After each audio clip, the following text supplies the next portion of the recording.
प्रधानमंत्री पोषण शक्ती निर्माण योजना अंतर्गत जे मध्यान्ह भोजनचं जे शासनाचा उपक्रम चालू आहे, राज्य शासन व केंद्र शासनामार्फत जे तांदूळ आणि जे काही अनुदान दिलं जाते की गरीब घरातील मुलं ज्या शाळेत येतात, जिल्हा परिषद असतील किंवा खाजगी अनुदानित शाळा असतील, या प्रधानमंत्री पोषण शक्ती निर्माण योजनेअंतर्गत ज्या शाळा आहेत यांच्यामार्फत 1ली ते 5वी व 6वी ते 8वी 1ली ते 5वीच्या विद्यार्थ्यांना 450 कॅलरी आणि 12 ग्रॅम प्रोटीन हे शरीरात गेलं पाहिजे.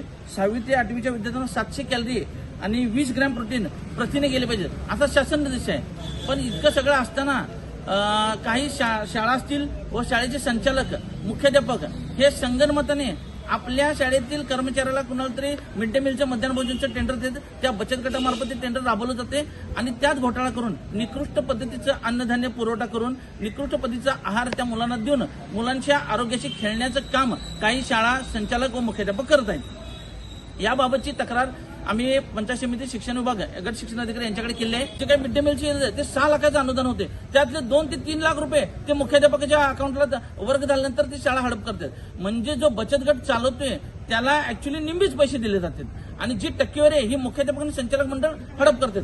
आशे तालुक्यात जवळपास सगळ्या शाळेत हाच प्रकार चालू आहे. उदाहरणार्थ आपण जत स्कूल आणि एसआरएमचं उदाहरण दिलं, पण हे सगळ्याच शाळेत सुरू आहे. जिल्हा परिषद शाळेत थोड्याफार कमी प्रमाणात सुरू आहे, पण खासगी अनुदानित शाळेत हे मोठ्या प्रमाणात सुरू आहे. आमची गट शिक्षण अधिकाऱ्यांना विनंती आहे, अशा गटांचं नोंदणी रद्द करावीत, असे कॉन्ट्रॅक्ट रद्द करावेत आणि जे काही चांगले गट असतील ह्यांच्या माध्यमातून ते राबवलं आणि शासनाचं अनुदान ज्या शाळेने हडप केलंय, ज्या मुख्याध्यापकाने हडप केलंय, ज्या संचालकाने हडप केलंय यांच्यावर कठोर कायदेशीर कारवाई करावी. अन्यथा येत्या 15 जूनला ज्यावेळी शाळा सुरू होतील त्यावेळी गट शिक्षण अधिकाऱ्यांच्या दालनासमोर मी हेमंत चौगुले माहिती अधिकारी संघटनेमार्फत उपोषणास बसणार आहोत. धन्यवाद. मोठा घोटाळा आहे तालुक्यात. एवढ्या जिल्हा परिषद शाळा आहेत, खाजगी शाळा आहेत, ह्या अनुदानित शाळांना इतक्या मोठ्या प्रमाणात बिलं सोडली जातात.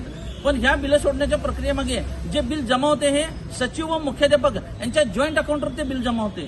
जॉईंट अकाउंटवर बिल जमा झाल्यामुळं ते बचत गटाची जी महिला असते किंवा ज्या गटाकडे तो मिड डे मीलचा पोषण आहाराचा स्कीम आहे ह्यातले 40 ते 50% हे संचालक मंडळ व ती शाळा हडप करण्याचं काम करतात. त्या निधीतले 50% टक्केवारी जर मुख्याध्यापकाला आणि संचालक मंडळाला गेले तर किती निकृष्ट पद्धतीचा आहार मुलांना जात असेल याची कल्पना न केलेली बरी. उदाहरण सांगायला झालं तर जत स्कूल जत जी फ्रेंड्स असोसिएशन संचलित जत स्कूल जत नावाची शाळा आहे, इथे जवळपास 1ली ते 4वीमध्ये 475च्या आसपास विद्यार्थी मिड डे मीलचं हे घेतात.